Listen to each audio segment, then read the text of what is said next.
Let's fight. Thanks for joining us. Welcome in the ring to each and every one of you. Let us know if you're hearing us loud and clear wherever you're joining us from. It's Pace and Power. It's Friday night, final broadcast for the week, folks. Into the weekend, and we're gonna see you guys back here next week. But first, we got a couple of things. We have a couple of things we want to show you guys before you run off into the weekend and have a good time with your family and friends and loved ones. We got a couple of things to tie up before we guys let you go. Share the live as you're here. Smash that emoji button, as well as a privilege to see each and every one of you beautiful, wonderful folks on a Friday night. It's Friday the 3rd of January, December. Wow.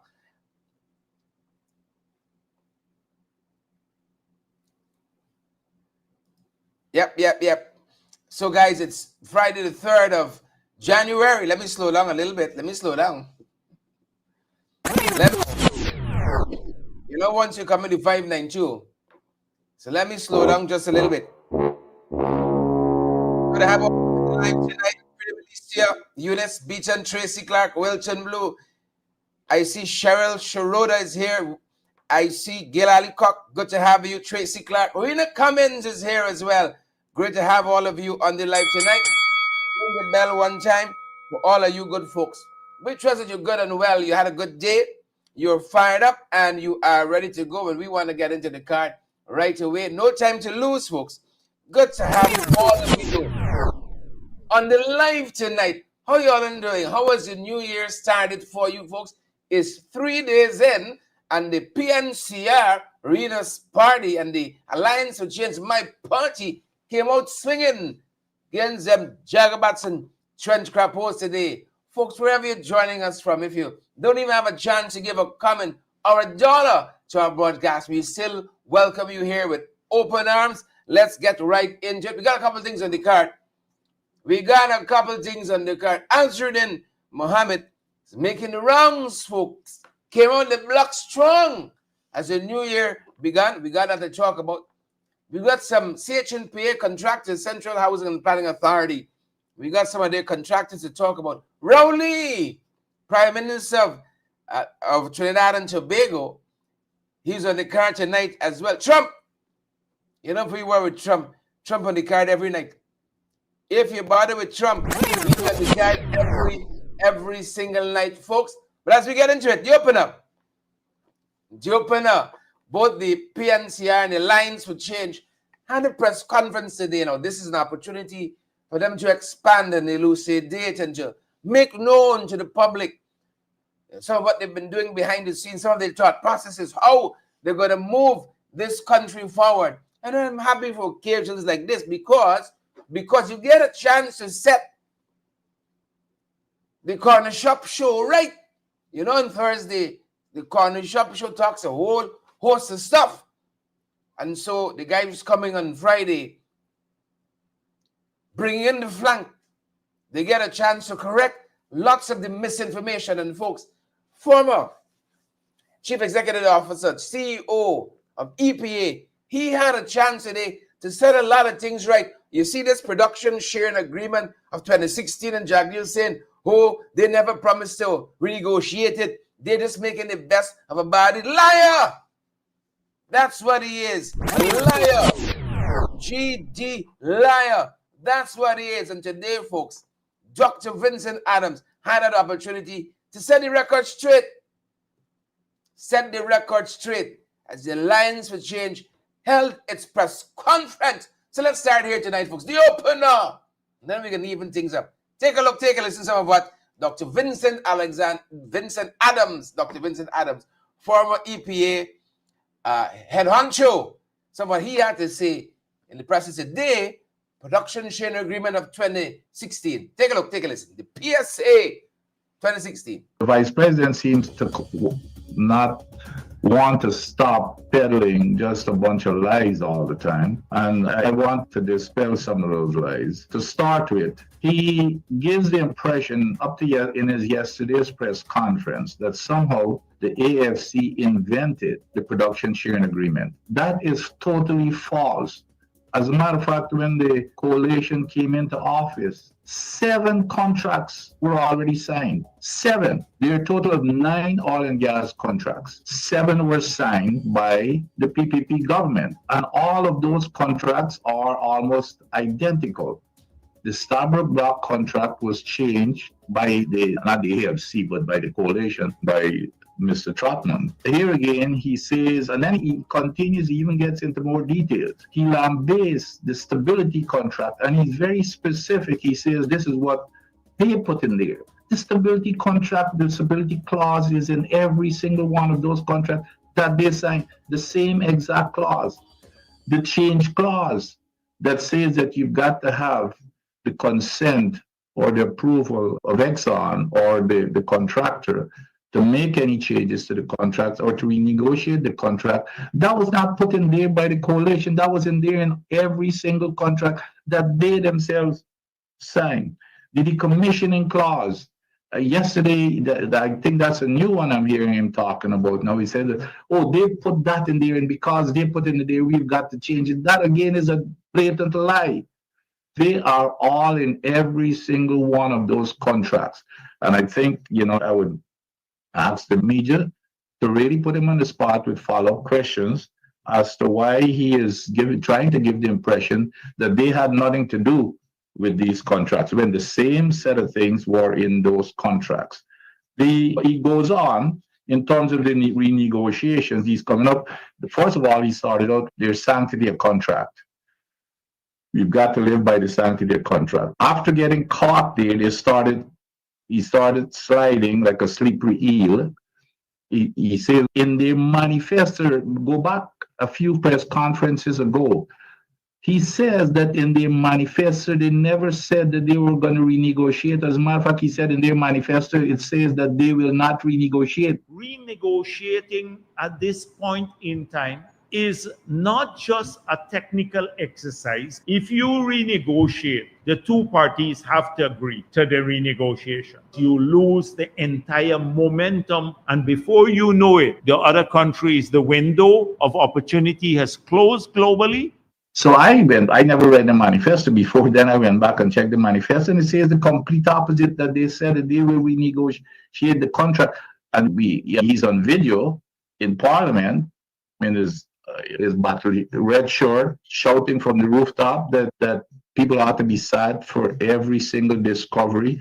We've sold out the patrimony. So I want to know, when he talks about people selling out the patrimony of this country, is he talking about his party that signed 7 contracts? Why is he trying to give the impression again, to falsify, to give the impression that the coalition signed all of these contracts? He needs to answer if he is also bashing his own party for signing those contracts with almost exact the same terms in those contracts. Some of the things in terms of the renegotiation, he comes up and he says, the sanctity of contract, we cannot change the contract because of the sanctity of contract. Let me give you a list of things, and these are just a few of the things. The audit, they have extended the audit from 2 years to who knows how long now. There was a window for auditing, now it's extended beyond the 2 years. In the contract itself, it says, and I think it's a clause 12, it says for any use of the natural gas beyond what is used on the FPSO for energy and reinjection, for any use, such as the gas, the energy plant, and the pipeline, you must conduct a feasibility study. The only feasibility study that he has come up with it's the no-brainer. It's a no-brainer. We at the EPA, we changed the contract says that the government must have 7 days, give the contractor 7 days notice to visit the site. We changed that to make it unimpeded access up to and including unannounced visits. The famous parent company guarantee, that was one of the biggest changes. And Exxon agreed to that, by the way, but that's a different story. But Exxon agreed to that parent company guarantee. The contract says that they should be self-insured. But since MGL does not have any assets, we said the parent company guarantee has to be put in place so that Exxon, who could afford to pay for it, they would have to stand the cost.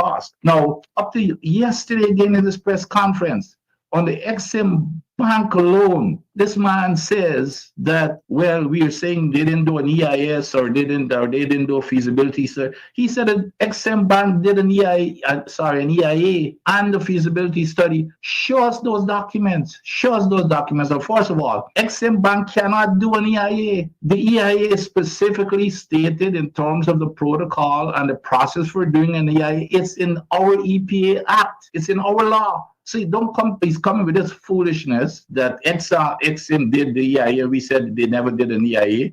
Not only that, in the pipeline EIA itself said that the gas to shore project, which is the conversion, the natural gas plant and stuff like that, in the gas plant EIA, it said that there will be an EIA conducted for the gas plant. He came back and said that there will be no EIA. And now he's coming back and saying that Exim Bank did an EIA and they did a feasibility study. And what was interesting, and I'm sure David probably picked up on this, he started giving all kinds of numbers. Show us those numbers. You said you're going to produce at 22 cents per kilowatt, and you're producing at 4 cents, though. He said it's 4 cents, but you're selling at 22 cents. Everything is what he makes up in his mind. Show us those numbers where it came from a credible source.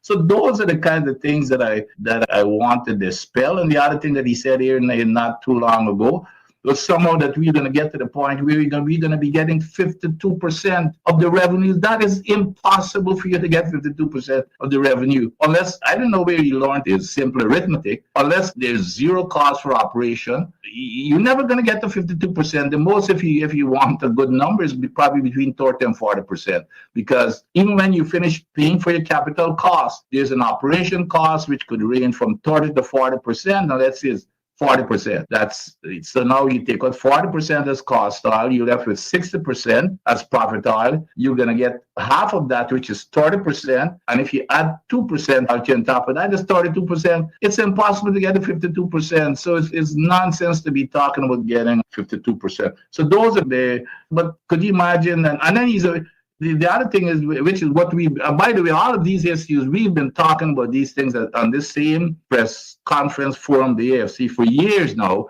But I'm glad and we're happy that it's suddenly on the front burner again, because these are important issues. And I'm glad we're glad that the media is paying attention. And I'm glad that you're asking the question again: why is the vice president and the president making excuses for not asking Exxon about renegotiation? What are they scared about? They're talking about they're going to renegotiate every contract except for Exxon. The clause is there very clearly that says you have to, any way you can get them to understand you want to renegotiate, it's putting it in writing. What are they afraid of to put it in writing? This kind of feckless, is this the kind of leadership that we want in this country, who's afraid to even approach an international company to ask for renegotiation, for a better deal for its people? They just celebrated the PPP just celebrated its 75th anniversary.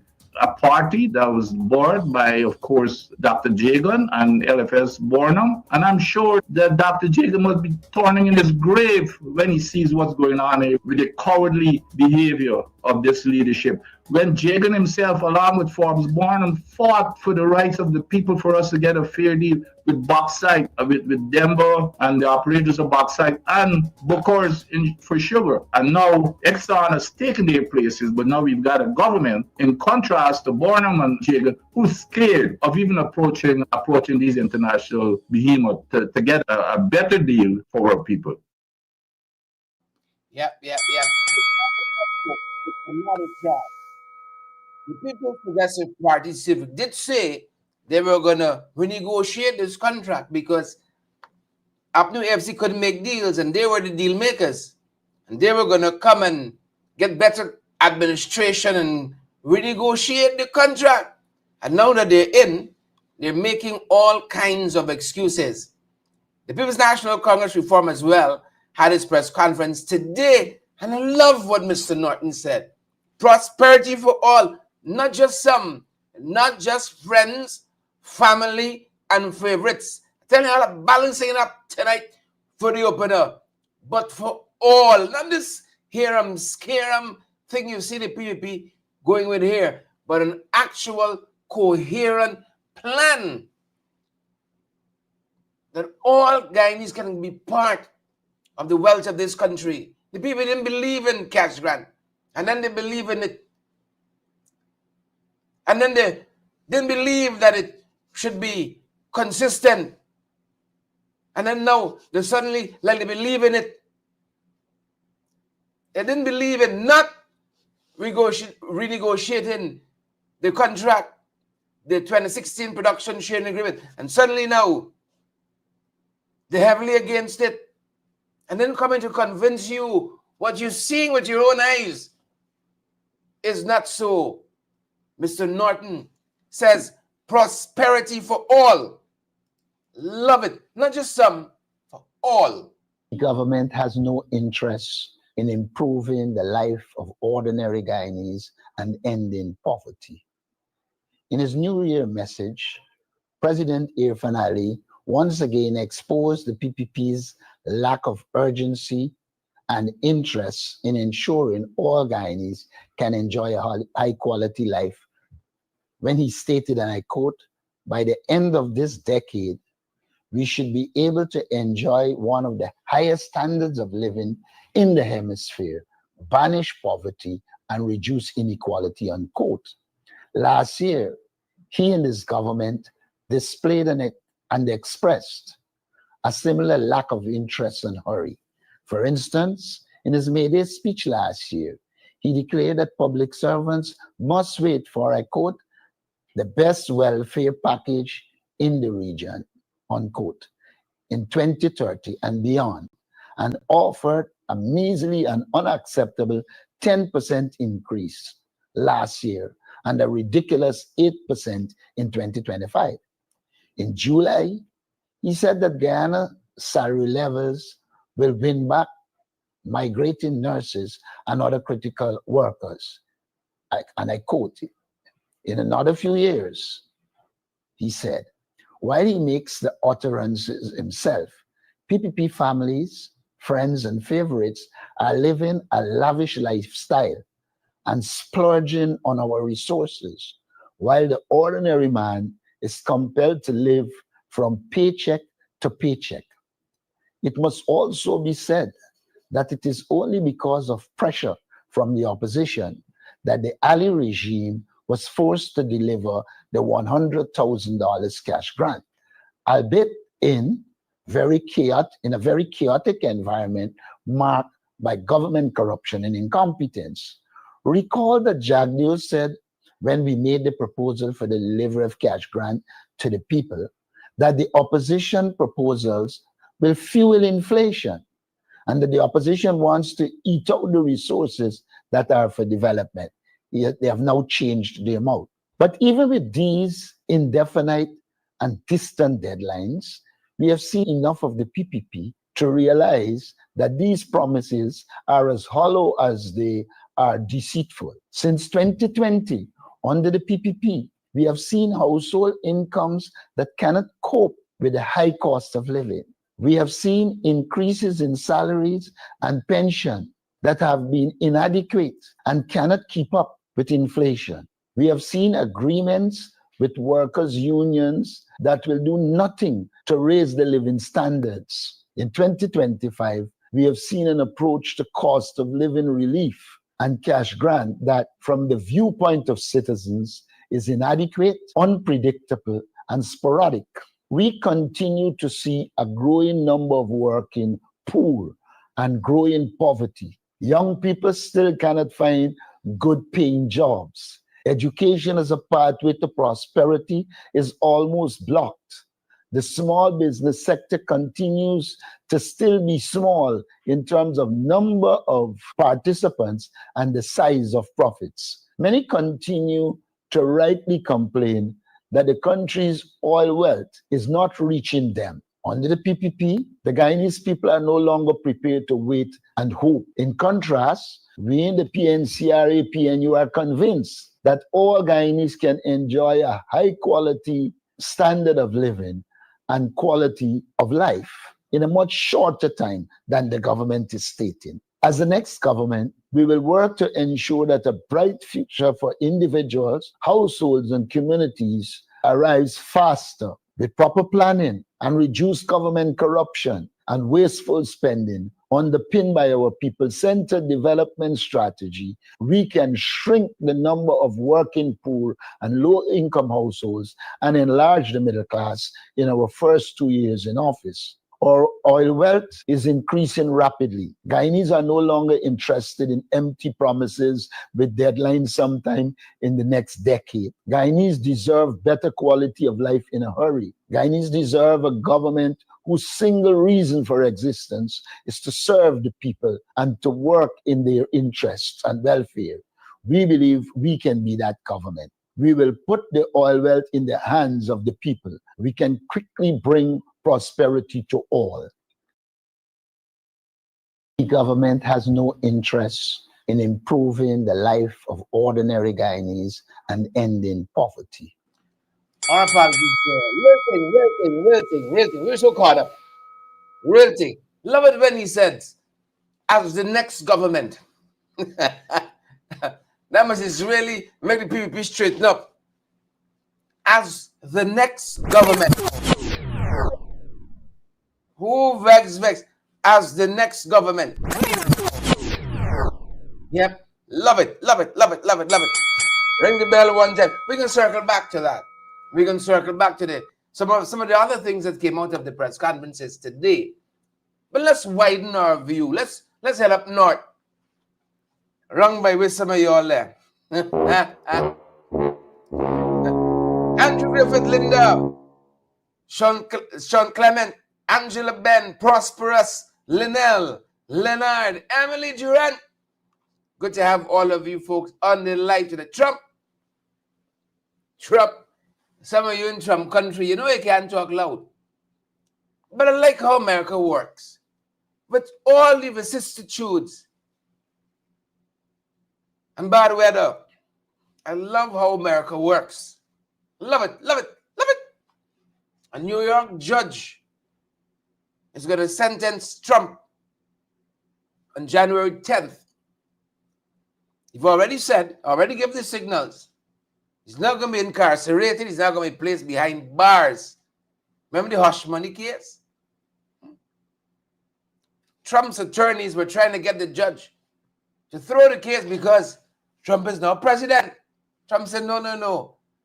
The judge says, no. We are all equal before the law. That's what the judge said. And it helps us to know. It helps us to know that somewhere in the world, systems work. It's not who you know. It's not if you're president. Remember, for that 19 fraud charges, 19. They get a friend to drop all those charges. Even though the court said there were real issues to be tried. It wasn't trumped up fraudulent charges. 19. Why they weren't but Azruddin Mohammed? Why Jagdio make Azruddin take it off the game? If this country going so well, Jagdio should have a full itinerary, calendar of events. Should always be pressed for time. But he's not worried. Worried if everything's so nice. The judge says, in Trump's case, January 10th. How the case with Sue going? This is the hush money case with Trump folks. 2 weeks before Trump is sworn in as president, just so he can either appear in court in person or he could come in virtually, but he has to make a court appearance. Trump was convicted 34 felony counts related to falsifying business records, over $130,000 payment to Stormy Daniels. You would never forget that. One merchant signal, as I said, he will not impose a conditional discharge. He's sparing Trump jail time. Trump, for his part, he is maintaining his innocence and calling the case a political attack that was meant to derail his 2024 campaign. Here's what they're telling us here. This sentencing on January 10th is going to mark the first time that a convicted felon serves as U.S. president. Look what Trump doing to this office. An office that was once highly esteemed. That's why he said this morning, with all due respect, I want the Americans telling me that because Azardin got some sanctions, that he should run for president. Give me a break, America. When you all start electing proper people to your highest office, you can be able to lecture us who we can elect and should not elect. I don't talk. I don't talk. Let's come into the Caribbean, folks. Let us come into the Caribbean, circle to the Caribbean. I'm giving high marks tonight. High marks. Let me touch down a little bit in Trinbago. The Trinidadians are something, you know. You see, when you go in Port of Spain, you stand, you look wrong. Our youngest son's fascinated by skyscrapers. These people do a couple of things with their oil money. They just thief out everything. When you look at the education system, the health system, they made a couple of good decisions. They got a couple of things we can learn from them. I want to salute Prime Minister Kid Rowley. You know, after the last Prime Minister demitted office and Rowley took over, I didn't know him so well. We knew Manning because Manning was there for a long time. Patrick Manning served his country too and then went off. We don't hear what Rowley told us today too often. At the end of his Friday press conference, he and his ministers are in Tobago and he was talking to the press about this curfew, this state of emergency they've just implemented to try to bring down criminal activities in Trinidad and Tobago. He said, I've been at this for 4 to 5 years. And that's a long time. I think I did some good. Impacted some young people along the way. One of them got to take over now. He said, done. I ain't running back. Nobody forcing you out, you know. Jack Dio. Nobody forcing you out. This reminded me of New Zealand's Prime Minister. What's the young lady's name? She said, I ain't got nothing more left in the tank. I'm going to make way. Some of us, we rather die in the saddle than we move out of the way and let progress happen. Let progress happen. We rather die with boots than move out of the way and let development happen. What you see here, folks, is a rarity, not only in regional politics, internationally. You got term limits and people still fighting tooth and nail to be in power. Rowley said 45. 45 years is a long time. This was at the end of his press conference today. Take a look, take a listen. Stay to the end. I think the time has come for me to put some business before the country. And it's this. I'm a Tobagoan, as you all know. And this is as good a place as ever for me to have this conversation or make this comment. You would see invariably either my colleagues or myself, we're under relentless attack from particular people. Many of them never plant a okra seed in this country, never sweep a foot of pavement, never plant a tree, but they're relentlessly attacking people who work in public life and who contribute to national development. And they do it with hate and vitriol. Unfortunately, that's what it is. But for me, it wasn't always so. It wasn't always so. I could see a deterioration in the quality of our society, fueled by the availability of the mechanism to spread your bile, absence of certain kinds of civilities, and of course, more me than us. So at this time in my life, I want to say that I've been in Tobago. My first job here on a payroll was to plant grass at Hope Estate. And that was on public payroll, I mean, because I was in the juicy factory before, putting bottles in cases. But on the public payroll, I was there planting grass at Hope Estate when they moved the estate from Scarborough to Hope. I've seen the country progress. Okay, that time I got $7 a day. Same person now probably is a millionaire. But after that, I taught school in Tobago. And then I entered the political arena in 1980. This year would be 45 years that I've been in public life in Trinidad and Tobago. I've offered myself for service in Tobago in 1981 and in Trinidad from 1991. Well, from 1987, January actually, when I served in the Senate, to now.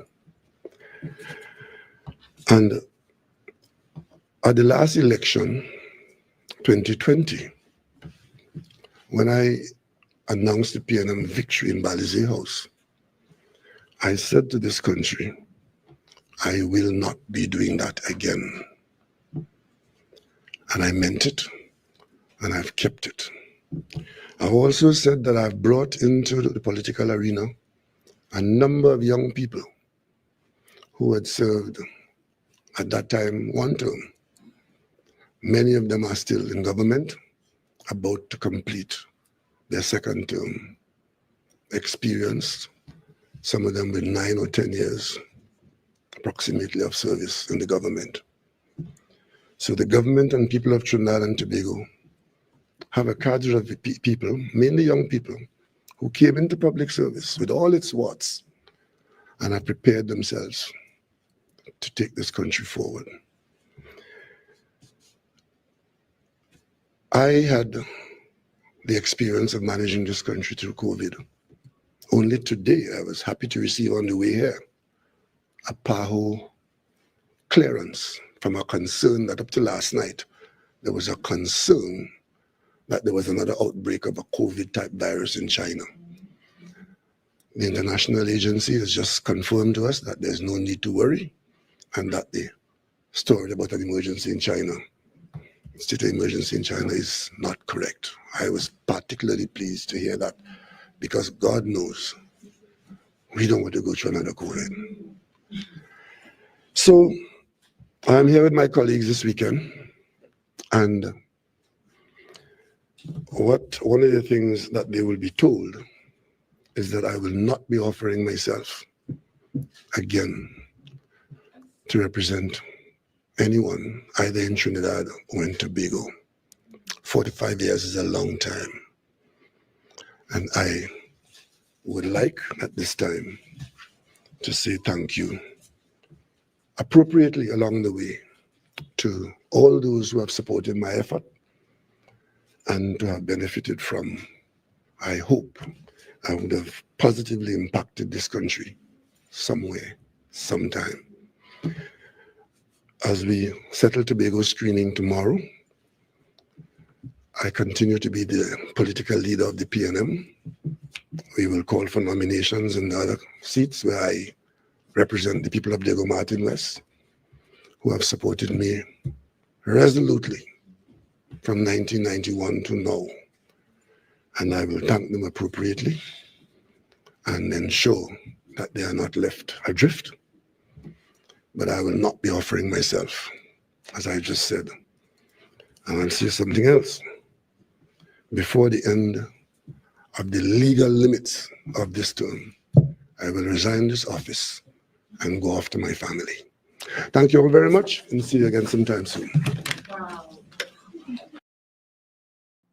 Yep, you heard it there, folks.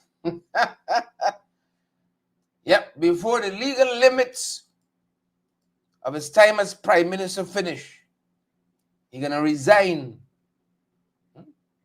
Them boys I want to resign. Them boys now firing up. Now firing up. You grew up as a little boy hearing about them. You got to come and jostle them, you know. You got to come and fight them out of the way. They don't want to move. Some of them want state, federal. That's the whole thing. Some of them sick, so it's medical benefits really truly they collected. You know, they stay in an elected position, high office in government, they got all the medical bills paid. State, federal. Here's the Caribbean leader saying 45 years is a long time. I'm going to spend some time with my family now. And we knew his kids from the beginning. He ain't surprised. He said, ta-da! The children didn't surprise us. We're being surprised. Press conference today, PNCR, the crash grant, the scam grant. These boys can't get this right. They can run a whole country. Harbor Bridge delayed. Major contracts delayed. The couple of things, the bill falling apart. Oh, you're right off into the sunset there, man. Spend time with your family and your kids. Right off into the sunset. Please and thank you. Not on the scam grant, the crash grant. Take a look. The problems with the distribution of the cash grant is due to the fact that the government never intended to pay the cash grant. That's the view of opposition leader Aubrey Norton. He said that political pressure led to President Ali acquiescing to the payment of the cash grant. The problem is not with the cash grant. The problem is with the incompetence of the People's Progressive Party. The problem is with the corruption in the People's Progressive Party. Now, we have long said that we are going to give cash grants that are predictable.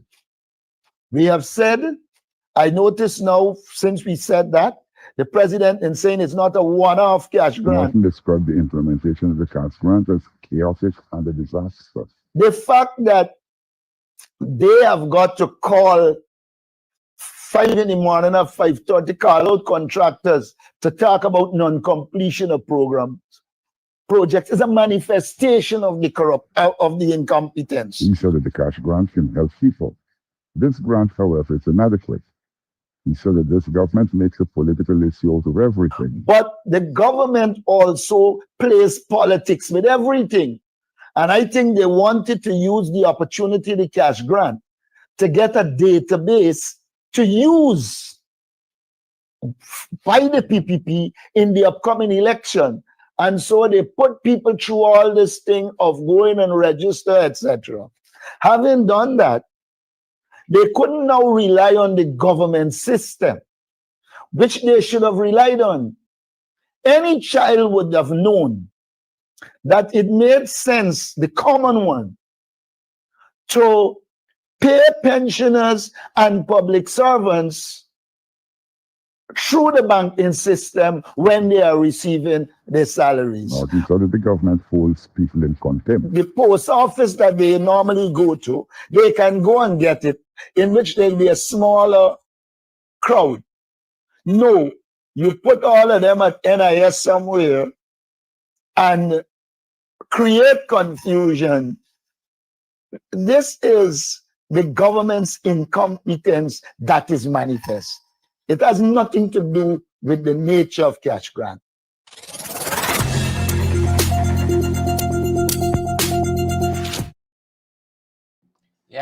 Yeah. Incompetence it is.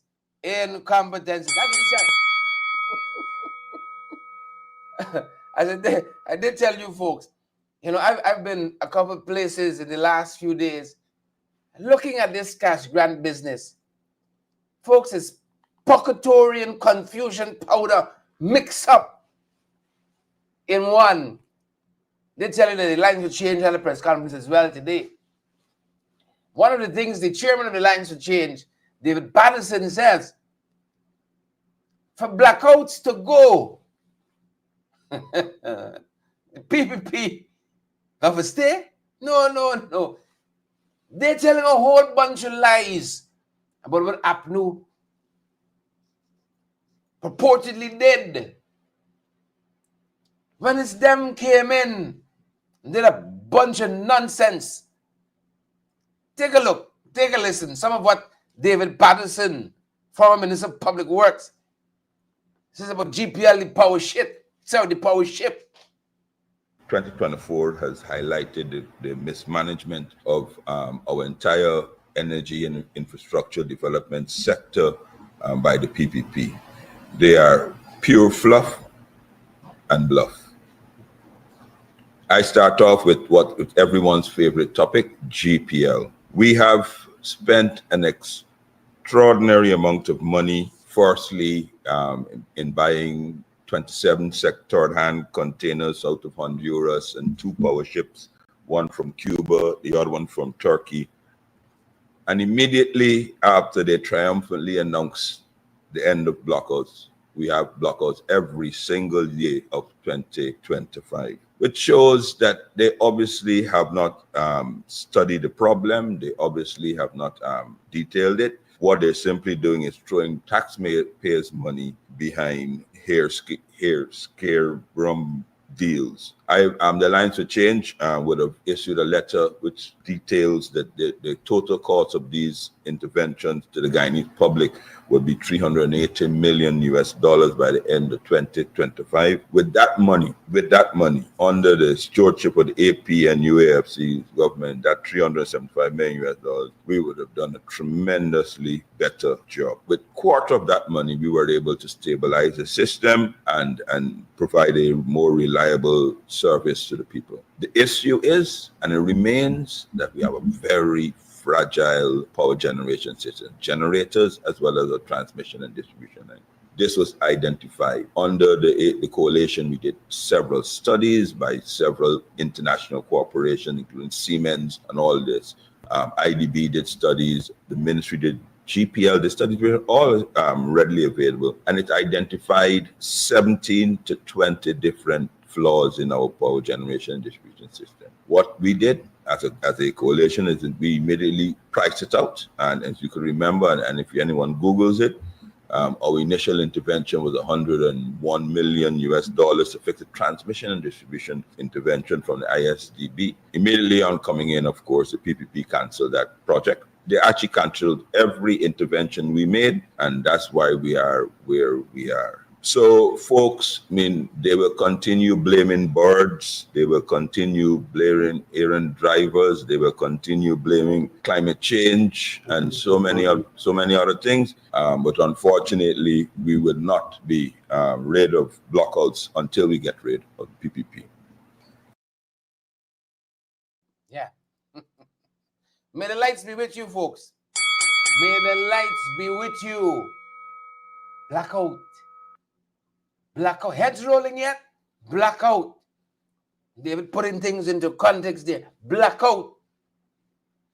As the new year started, I was hoping we'd have some things to celebrate this new year. We'd have an announcement. I'm pro coalition.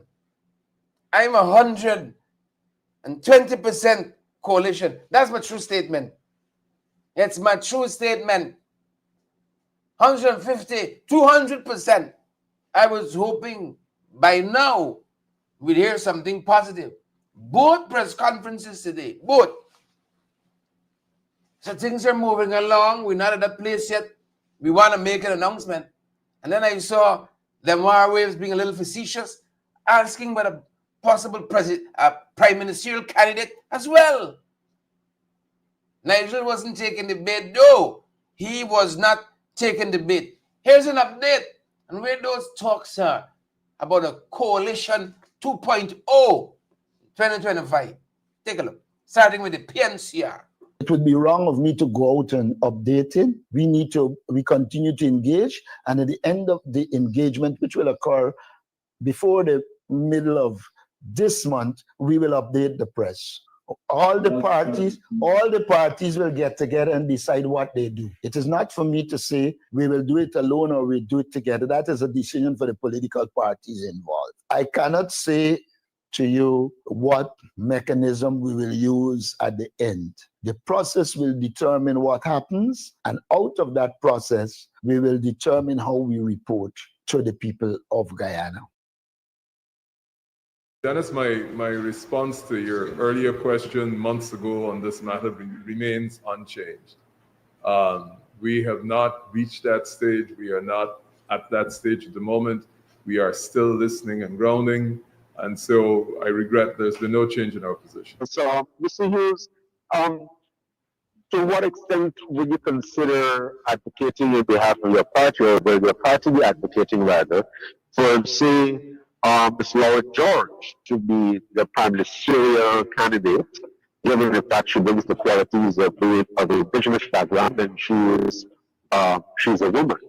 And can you also say at this stage whether your party intends to advocate any particular safeguards as regards funding for Ms. George expressed concern about the use of state resources in the indigenous communities. Will your party be seeking to have any advocacy in that area beyond just the talk at the press conferences, so that there appears to be a level playing field going into the next elections? Dennis, I'm happy that you share the same view I have of Ms. Laura George, that she's more than eminently qualified to play a leading role in any government. But the party has the ultimate say on who is the presidential candidate, who is the prime ministerial candidate. And the party's processes will always be adhered to. They've always been adhered to in the past. So I can't make any predictions, but I certainly endorse your view that Ms. George is an exceptional person. In relation to what Ms. George advocated for, we certainly support it. And we are actually going to be releasing our plan for the rapid development of the indigenous community, outside of people rolling in and giving them $25,000 wrapped up in a T-shirt, and every time elections roll by, you give them a boat or something of the sort. Our program is based on the dignity and respect of the indigenous people. As you know from several press conferences, education is one of the major areas of our concern. Matriculation rates in Region 9 at 5%. So we will have a comprehensive program, and we believe, we've said this before publicly, that the indigenous development has to be put in a special category. So I don't know if that addresses all that you inquired about. Have you got a time frame by when you'll be making decisions about a coalition, as well as your prime ministerial candidates? Are there time frames you're working with? And if so, what are these? First of all, we have to be sure we have elections in 2025. That's the first thing we have to do. So when we know that and we get closer to the event, I'm sure you're going to be informed, as everybody else, about that. But your party started off the press conference by saying this is the election year. So then why are you dodging the question? It is an election year. The Constitution says it has to be held before November this year. So it is an election year. Nothing inaccurate about that. But you would remember that we were supposed to have elections in 1990, and we didn't have them until 1992. So 1990 would have been an election year, but circumstances led to it being held in 92. So we stand by the fact it's an election year. But we have many issues. We have the list, we have biometrics, all those things, GCOM, all those things have to be decided. Yeah, that was the AFC. Lodge don't dodge. It's Nigel from Lodge. I don't know. Lodge don't dodge. You can see his office is a little bit in Lodge. Comes, if you walk far back, you can get Durban Street from the office. Lodge don't dodge. Man the hour. Man the hour. Nigel says these veiled threats. Why, Jack, you taking on Azruddin running, and who will have to answer and face scrutiny once in the clear? Why are you taking Azruddin and making him a study? As a seasoned politician, as Jadu claims that he is, he should be following Rowley. Write 2 books and try to inspire some young people. Give him a break. Let your fun flourish, man. not like get bigger or so on, but you know, become like a shadow hanging over everything. Victor Newman, you. So as I said, I shouldn't. It didn't come up. Nigel walked in today. Today she was saying these veiled threats by Jagdio, people should be able to run for whatever they want to run for. And that's not to say sanctions this or sanctions that. Man can be sentenced in 10 days, inaugurated as US president 10 days later. Don't tell me nothing but sanctions, man. Why a goddamn thing about sanctions? Here's what Nigel Lewis says about the Asridian factor. The second item I'd like to talk about is the clear threat to citizens of this country who may be interested, just may be interested, in running for office, that they are going to be subject to scrutiny. Scrutiny is really just a false name for harassment. We believe in this country, any citizen who wants to run for office should run for office and should never be threatened, whether by some veil or expressly. And therefore, those persons who have, might I say, attracted the wrath of the fourth-term president recently and who have been threatened with scrutiny, in the case of Mr. Campbell, and more recently in the case of Mr. Azruddin Mohammed, we believe that a strong statement should be made by all political parties and the civil society that the more people we have in the political race broadens the range of options for the citizenry, and we fully support more people entering the fray.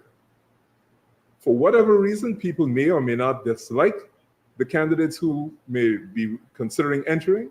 They should not be deterred by veiled threats coming from offices as high as the vice president that they will be subject to scrutiny.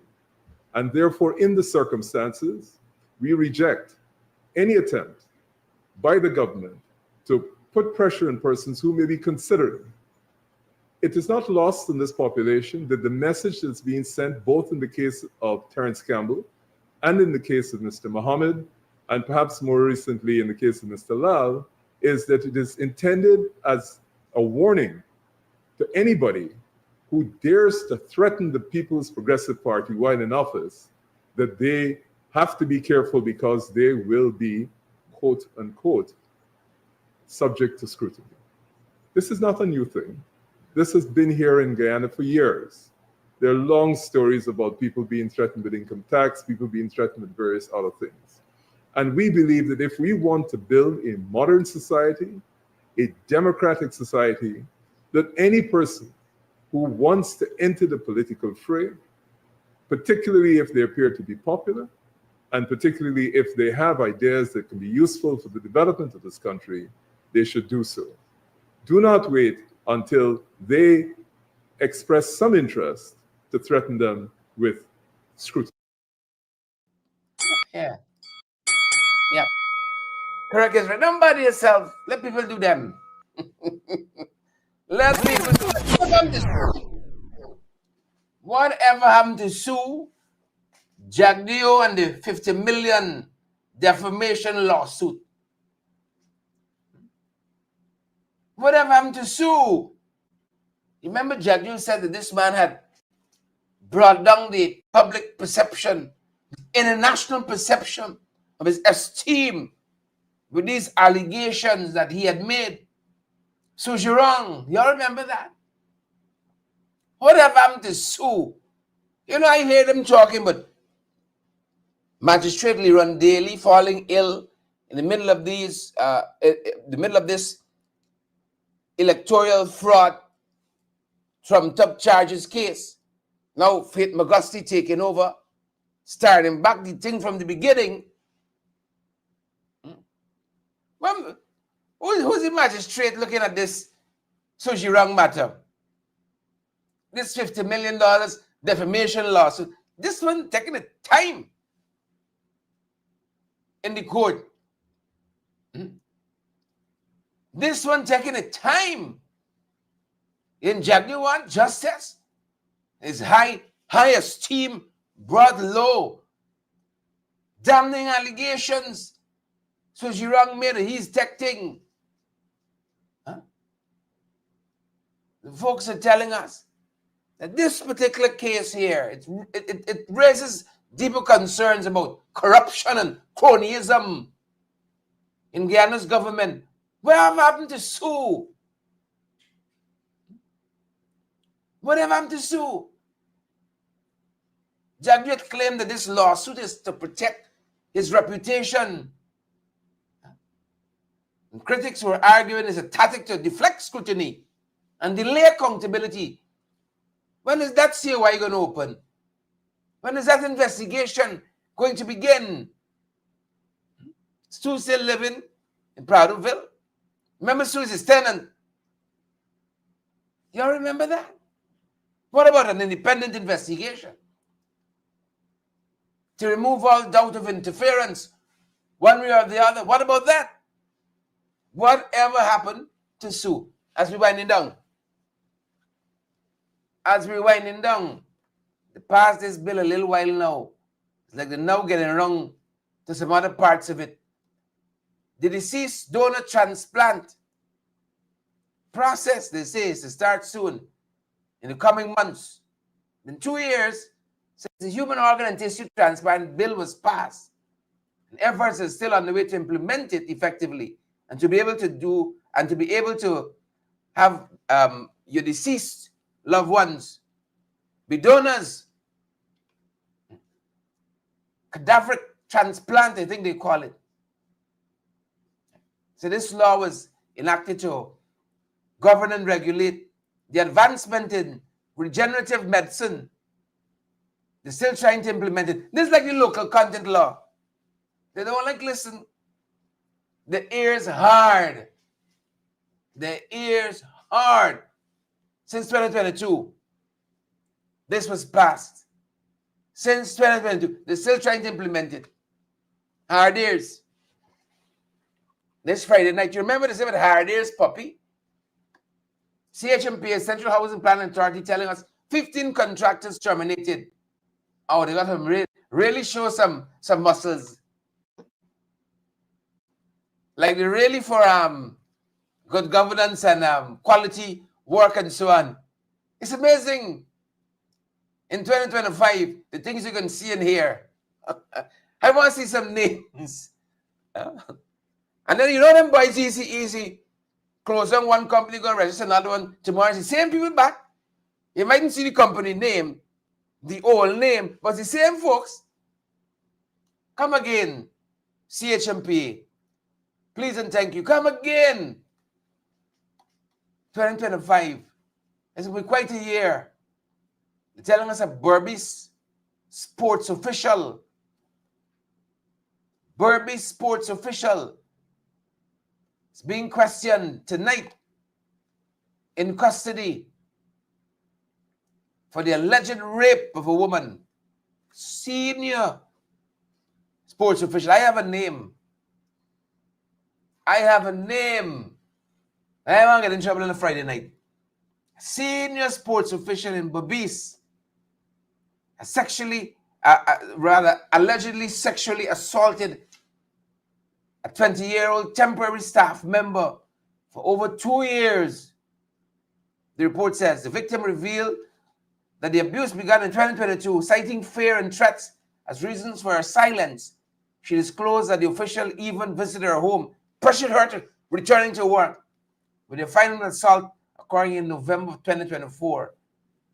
The victim's mother is said to have confronted this high sports official in Berbice, who reportedly admitted to the allegations. Law enforcement, they tell us, led by Region 6 Commander Shiv Prasad Bakas, has launched a formal investigation into the case. I have a name, but I'm going to consult with my lawyers first before I release that name. I got a name. The closer folks, before we go off into the weekend, let's end on a high note. The PNCR's press conference. Leader of PNCR, leader of the parliamentary opposition, Mr. Aubrey C. Norton, dealt with GCOM, saying, let's get your acts together and start implementing the necessary biometrics for the 2025 general and regional elections. Is going to be an interesting year. Take a look. The closer. GCOM must move ahead urgently to implement biometrics for the next elections. It has now been 2 months since the Chief Election Officer of GCOM, Vishnu Prasad, presented to the Commission a feasibility study on the use of electronic fingerprinting biometrics for registration and voting in the next election. Let us immediately remind the nation of 2 facts. 1, this study was conducted due to the persistent demands by the opposition-nominated members of the Commission. And 2, the study concluded that the use of biometrics technology in Guyana will provide more robust protection and safeguards against voter impersonation, multiple voting, and electoral manipulation.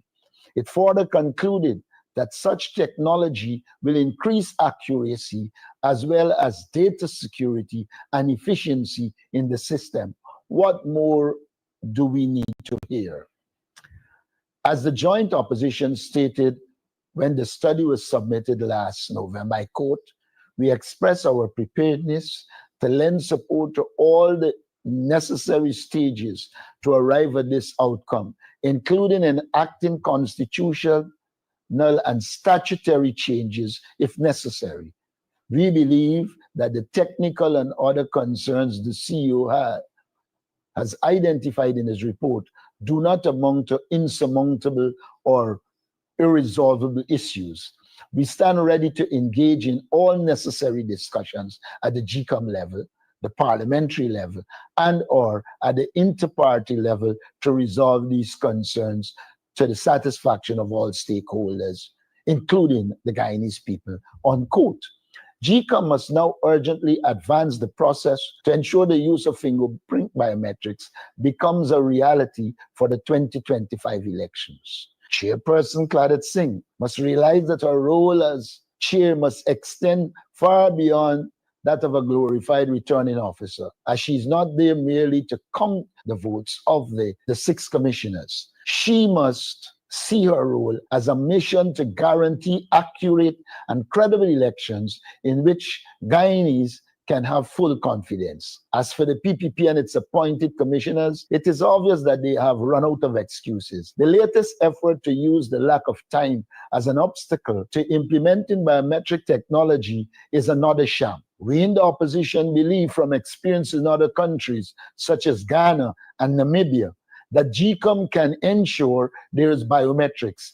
Ghana, during COVID-19 and all the challenges COVID-19 posed, implemented biometrics in under 2 months. It is important to note that Ghana has 17 million registered voters in comparison to Guyana's 750,000. It should therefore be easier for Guyana to do it. In addition, Vice President Barry Jagdeo boasted that in less than 1 month, they registered 210,000 people in Region 4 alone. They claim to have registered over 350,000 people in under 1 month for the cash grant. Unless they are lying, that is indicative of the fact that there is adequate time for biometrics on a clean voters list. Let us point out that implementation time could be shortened without compromising quality by, for instance, 1, conducting several processes in parallel, such as training of staff in tandem with the conduct of public education. 2, purchasing a large volume of biometric kits and employing a large body of field staff. Costs should be no hindrance here. 3, as new ID cards would not be critical at this stage, time need not be devoted to their production and distribution. These processes could occur after the elections. And 4, the lessons and experiences of other countries could be used to avoid difficulties and to adopt best practices. Further for dragging and stubbornness by the PPP and its GCOM commissioners can no longer be tolerated. Guyanese demand urgent action and progress. The clock is ticking down. The PPP remains the only stakeholder holding out against a clean voters list and the use of electronic biometrics, we will continue to keep them under pressure. Yep, there you have it, folks. There you have it. Come on, Claudette, get your acts together or follow Rowley. Get right or get left. Follow Rowley. You can't do the work. You're not up to it. Thanks for being here with us, folks. That's our time and that's our program. Thank you so much. Thanks a lot, you guys being here with us. Since New Year's Day, we came back the day after New Year's Day. We came back on the 2nd, folks. Yesterday. You guys have been here with us. Thank you so much. We're going to see you guys next week. Have a great weekend. Get into some exercise. Time with the family, time with friends, time with yourself. Be gentle with yourselves this weekend. That's our time, folks. Sonia Massey, come. Happy 2025. Sonia. Good to have you on the live tonight. Eban.